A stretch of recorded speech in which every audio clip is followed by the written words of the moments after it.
So this big piece of land here is called Russia.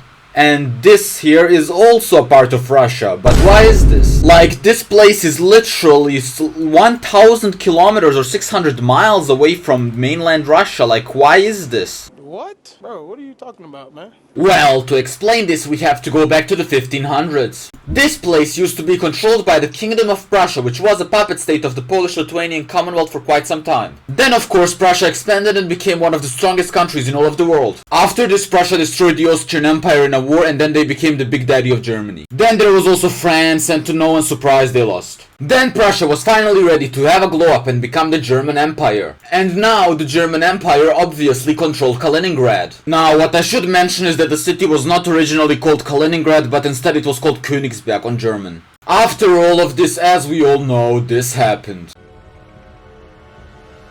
Obviously, the German Empire lost World War I, which meant that they lost some territories in the east to Poland. Now East Prussia was split away from the rest of Germany. Now the Austrian painter got rejected from our school, so he decided to lead Germany and start World War II, and to no surprise, he lost. After the war, the south of East Prussia was given away to Poland, while the north was in the Soviet Union, and the north was split between the Russian Soviet Socialist Republic and Lithuania. Lithuania was taken against their will by the Soviet Union only a few years ago, so Stalin didn't really trust them. All of the German population of Kaliningrad was deported and they had to go to Germany. And now Kaliningrad was basically as Russian as any other part of Russia. The last leader of the Soviet Union, Mikhail Gorbachev, offered the Lithuanians to have Kaliningrad, but they did not want it as they thought that having a Russian majority region wasn't such a smart idea.